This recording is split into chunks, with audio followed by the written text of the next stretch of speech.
বিদ্রোহীদের দলে সুদীপ বন্দ্যোপাধ্যায়ের যাওয়া নিয়ে কটাক্ষ করলেন মুখ্যমন্ত্রীও। তৃণমূলের সব শেষ, কেউ নেই, সব শেষ, পুরো ধুয়ে মুছে সাফ হয়ে গিয়েছে। এত অহংকার, এত অত্যাচার এই রাজ্যকে শেষ করে দিয়েছে। তুষ্টিকরণ, দুর্নীতি বাঁচতে পশ্চিমবঙ্গের মানুষ ছুঁড়ে ফেলে দিয়েছে। এক মাসের মধ্যেই পুরো দল শেষ, আক্রমণ মুখ্যমন্ত্রী শুভেন্দু অধিকারী।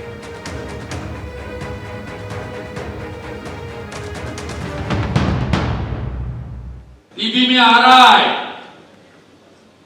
एक नॉर्थ कलकत्ता का सीनियर लीडर भी दिल्ली में घूम रहा है। कोई नहीं है बचा, सब खत्म, पूरा खत्म, हुआ सब हो गया है।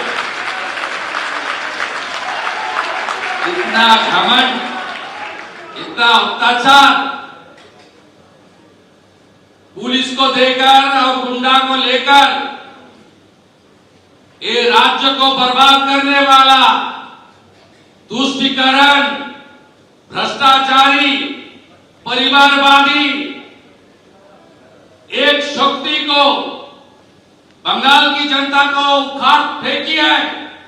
साथ साथ एक महीने के अंदर उनका पार्टी भी बर्बाद हो गया है।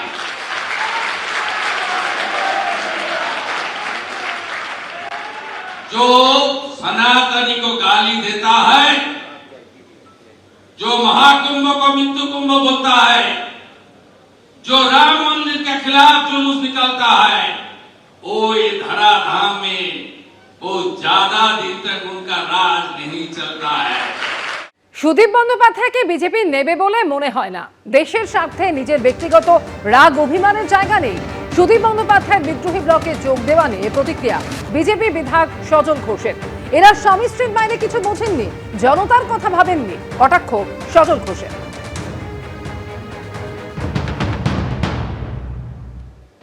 সুদীপ বন্দ্যোপাধ্যায় বিজেপি করবে কিনা আমি জানি না। বিজেপি করবে, বিজেপি তাকে নেবে বলে আমার মনে হচ্ছে না। বিজেপিরও সমর্থন দরকার দেশ চালাতে গেলে, দেশের স্বার্থে। আমার ব্যক্তি যে রাগ যন্ত্রণা অভিমানের কোনো জায়গা নেই। আমি একজন পার্টির ওয়ার্কার। তবে জনতা সুদীপকে ঘৃণা করে, এই দাদা বৌদি পরিবারকে জনতা ঘৃণা করে। আমি ভাবি যে মানুষের লোভ কত দীর্ঘমেয়াদী হয়, আজীবন থাকবো। আচ্ছা, বউ তো কমসে কম 5টা বছর থাকবে, যে যাই করুক না কেন 5টা বছর তো উনি থাকবেন। তাও এত লোভ। এরা স্বামী স্ত্রীর বাইরে কিছু বোঝেনি, স্ত্রী স্বামীর বাইরে কিছু বোঝে। ভেরি মাচ হ্যাপি কাপল। জনতার কথা কখনো ভাবি। এই সুদীপ বন্দ্যোপাধ্যায়কে মাথায় তুলে রেখেছিলেন মমতা বন্দ্যোপাধ্যায়। কেন তাপস রায়কে তৃণমূল ছাড়তে হয়েছিল? আক্রমণ করেছেন কুণাল ঘোষও।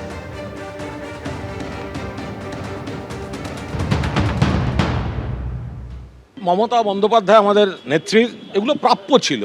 এই ধরনের লোকগুলোকে উনি মাথায় তুলেছেন। সুদীপ বন্দ্যোপাধ্যায় যাওয়া মানে তো buy one get one free. বিজেপির মার্কেটিংয়ে তো বিরাট সাকসেস। শুধু সুদীপ বন্দ্যোপাধ্যায় একটা পরচুলো হলো, একটা ওরকম একটা অদ্ভুত টাইপের লোক পাওয়া গেল তাই নয়, তার সঙ্গে একটা ভ্রাম্যমান বিউটি পার্লার পাওয়া যাবে। ফলে buy one get one free. কিন্তু এটা মমতা বন্দ্যোপাধ্যায়ের প্রাপ্য পাওনা। এই ধরনের জিনিসপত্রকে উনি মাথায় তুলে রেখেছিলেন। এবং এই যে তাপস রায়কে চলে যেতে হলো, কেন যেতে হয়েছে? তাপস রায়ের মতো একটা দক্ষ নেতা। এই সুদীপ বন্দ্যোপাধ্যায় হোয়াটসঅ্যাপ করে করে কেঁদে কেঁদে বলেছেন, মমতা আমাকে উত্তর কলকাতার সভাপতি আবার করে দাও। সজল ঘোষ, তার বাড়িতে পুলিশ দিয়ে দরজা ভাঙানো হয়েছে। একমাত্র কুণাল ঘোষ টুইট করে প্রকাশ্যে প্রতিবাদ করে, আমি দলের লাথি ঝাঁটা খেয়েছি সেদিনকে। এগুলো কারা করেছে? এই ওখানকার যারা এইসব লোকজন। আর আজকে আমাকে সাসপেন্ড করা হয়েছিল কেন? আমি বলেছিলাম মানুষ হিসেবে তাপস রায় ভালো, আমাদের দলের প্রার্থী সুদীপ বন্দ্যোপাধ্যায়, তাহলে আর মানুষ হিসেবে তাপস রায় ভালো আমি বলেছিলাম, আমাকে সাসপেন্ড করে দেওয়া হয়েছিল। আজকে দেখুন কে ভালো কে খারাপ। সুদীপ বন্দ্যোপাধ্যায় বিদ্রোহী ব্লকে যোগদানের জল্পনায় সুখেন্দু শেখর রায়ের নিশানায় অভিষেক বন্দ্যোপাধ্যায়। আগেই বলেছিলাম তৃণমূলটা উঠে যাবে, পায়ের তলায় মাটি সরে যাচ্ছে। অসুস্থতার অজুহাতে সরিয়ে দেওয়া হয়েছিল সুদীপ বন্দ্যোপাধ্যায়কে। সুদীপ বন্দ্যোপাধ্যায়কে সরিয়ে লোকসভার দলনেতা করা হয়েছিল অরাজনৈতিক যুবককে। এতে সুদীপ বন্দ্যোপাধ্যায়ের মতোই অপমানিত হয়েছিলেন দলের অন্য নেতারাও। ভাঙন নিয়ে তীব্র আক্রমণে তৃণমূল ত্যাগী সাংসদ সুখেন্দু শেখর রায়।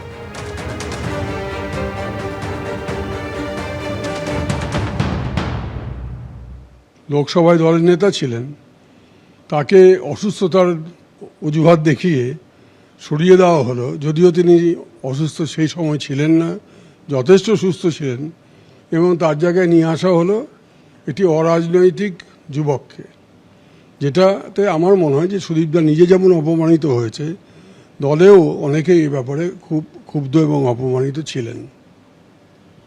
তো সেক্ষেত্রে দাদা এখন সুদীপ বন্দ্যোপাধ্যায় এই ক্যাম্পে চলে এলেন, আপনার কি মনে হচ্ছে আরও লোক আসতে পারে? কেন কি আপনি প্রথমেই বলেছিলেন কি বেশি আর লোক থাকবেন ওইদিকে, সবাই চলে আসবেন, ওই জাহাজে কেউ থাকবে না, ডুবন্ত জাহাজ আপনি বলছিলেন। কেন? আমি 10 দিন 11 দিন আগেই বলেছি এই দলটা উঠে যাবে, এবং শুধু ওই বিধানসভা, রাজ্যসভা, লোকসভা না, তলার দিকেও সব মাটির তলে আর কারো পায়ের তলে আর কারো মাটি নেই, সব সরে যাচ্ছে, সবাই চলে যাচ্ছে। এবং এই এত বড় বিপর্যয়টা যে হয়েছে কোনো কারণ অনুসন্ধান কিচ্ছু না, এবং একটা অদ্ভুত বলে আমরা হারিনি, এবং মানুষের রায়কে এইভাবে যারা অগ্রাহ্য করে তারা তাদের অস্তিত্ব মুছে যায়। ডুবন্ত জাহাজে কেউ থাকে না, এবং এই জাহাজ ডুববেই ডুববে সম্পূর্ণভাবে। এবিপি আনন্দ, এগিয়ে থাকে, এগিয়ে রাখে।